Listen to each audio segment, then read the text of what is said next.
Ассаламу алейкум достар, бүгін мен сіздерге ғайбаттың зардаптары туралы айтып беретін боламын. Видео бастамас бұрын каналға тіркеліп, лайк бас, комментарий жазуды ұмытпа.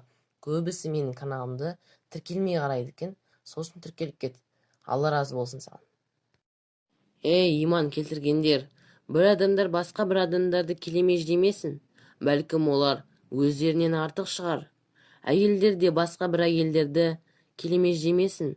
Бәлкім олар өздерінен артық шығар. Бір-бірлеріңді ренжітпеңдер, һәм бір-бірлеріңе лақап тақпаңдар. Иманнан кейін пасық есім қандай жаман, ал кімде-кім тәубе етпесе, олар залымдар. Уа иман келтіргендер, түрлі долбарлы ойлардан сақтаныңдар. Шындығында ойлардың кейбірі күнә. Бір-бірлеріңді аңдыспаңдар, бір-бірлеріңнің сыртынан айбат сөз айтпаңдар. Әлде сендердің біреулеріңе өлген бауырларыңның етін жеу ұнай ма? Сендер оны ұнатпайсыңдар. Алладан қорқыңдар.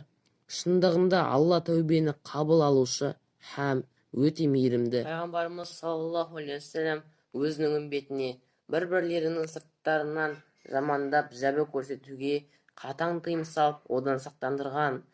Ибн Омар былай дейді: Алланың елшісі саллаллаху алейхи вассалам уа тілімен иман келтіріп, иманы жүрегінен жетпегендер, мұсылмандарды жәбірлемеңдер, балағаттамаңдар, олардың кемшіліктерін іздемеңдер.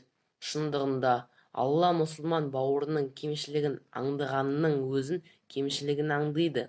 Ал Алла кімнің кемшілігін аңдыса, ол үйінің ортасында жасырынып отырса да масқарасын шығарады, деді. Тирмизи, Ибн Хиббан риуаят еткен.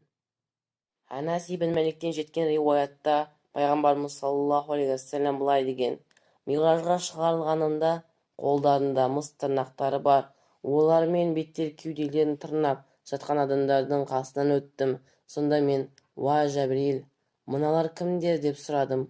Ол: бұлар адамдардың ар-намыстарына тиіп, олардың етін жегендер, деді. Ахмед пен Әбу Дауд риуаят еткен. Абдулла ибн Амр былай дейді: мен Алла елшісінің саллаллаху алейхи вассалам кімде-кім бір мүмін туралы онда жоқ нәрсе айтса, яғни жала жапса, Алла оны тозақтағы Радғат әл-Хабалға орналастырады дегенін естідім.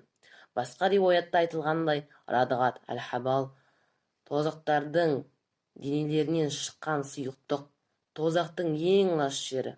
Әбу Дауд және Әл-Хаким риуаят еткен. Егер видео пайдалы болса, лайк басып, комментарий жазып, каналға тіркеліп, және достарыңа таратуды ұмытпа.